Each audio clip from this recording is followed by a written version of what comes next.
If we were standing in your physical shoes, we would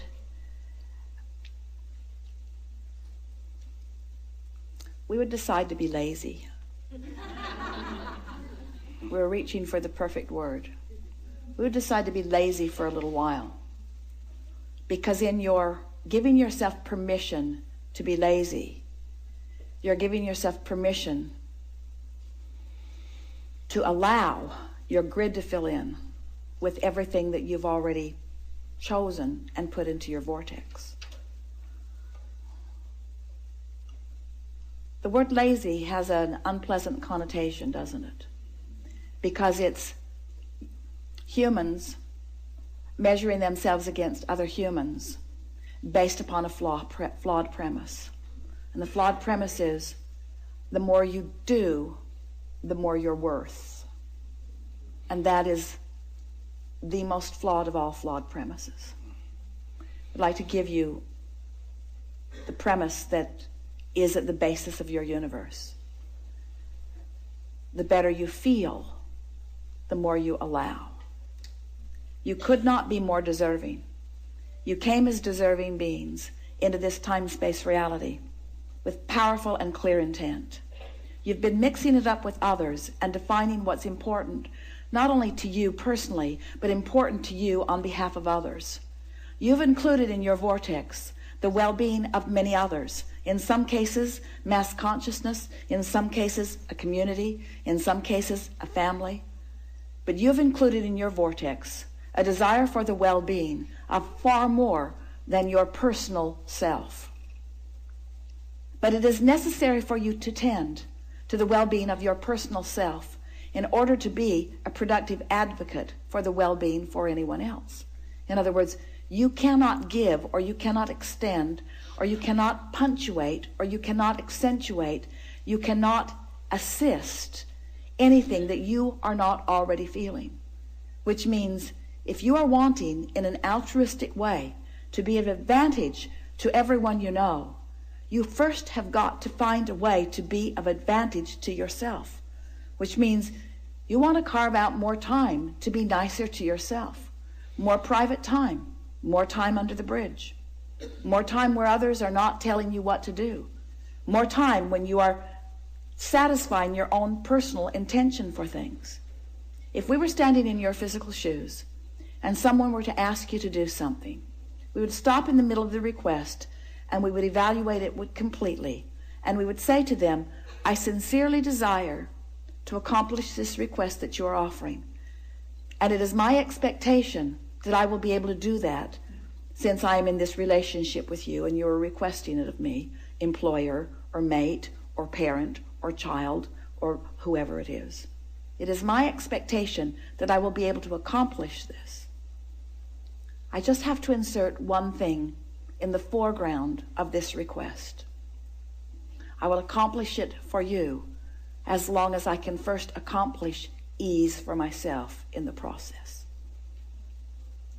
I really want you to ponder that a little bit.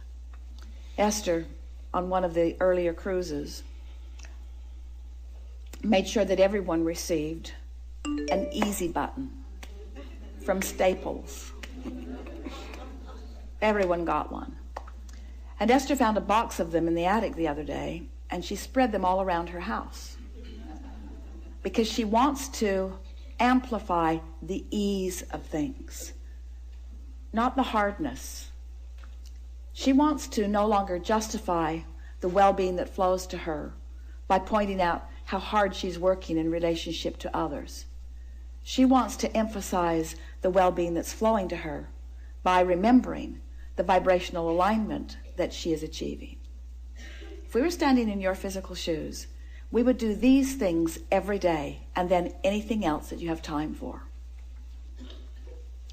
We would meditate for 15 minutes every day, which means we would quiet our mind with the simple intention of allowing our cork to float.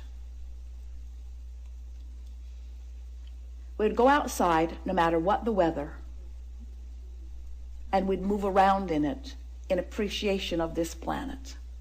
We would look up and around, and we would find things to acknowledge, and we would talk about them right out loud.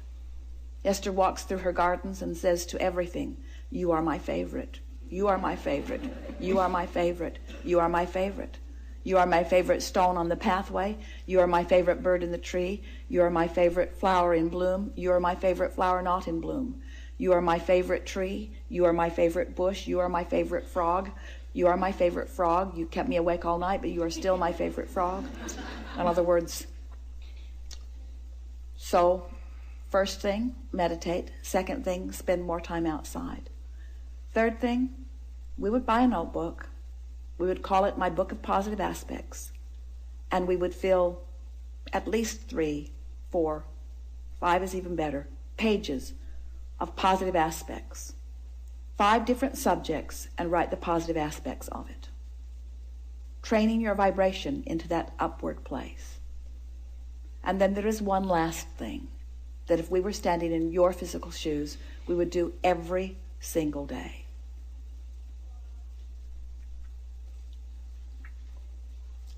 We would look upward and outward. It's best if you do it outside or standing at a window. And we would acknowledge that there are universal forces that are focused right at you. We would acknowledge by calling it by name, if you have a name that you like. And we would say, I acknowledge that I am the object of your positive attention, and I'm appreciating your continual gaze on behalf of my well-being. And today, no matter where I am, no matter where I am going, no matter what I am doing, and no matter who I am doing it with, I will be in conscious awareness that you too are there with me, appreciating me, supporting me, assisting me, acknowledging me, inspiring me, guiding me, having fun with me, acknowledging me, supporting me, assisting me, inspiring me, helping me, guiding me, aware of me, loving me, showing me, inspiring me, guiding me, helping me, uplifting me, showing me. Get into an endless loop of that acknowledgement and watch what begins to happen in your life as soon as this day. Your vortex is filled to the brim with specific requests that you have put there and that you are deserving of the realization of.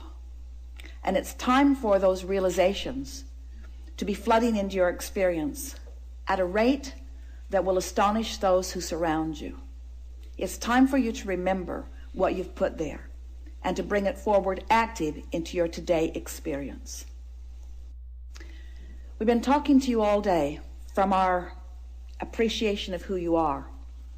But even as we express it from our powerful point of knowing, we know that you don't yet know who you are. You don't, for the most part, understand the important role you play in the expansion of all that is. We stand as the beneficiaries of all of the vortices that you have accomplished, and we revel in them.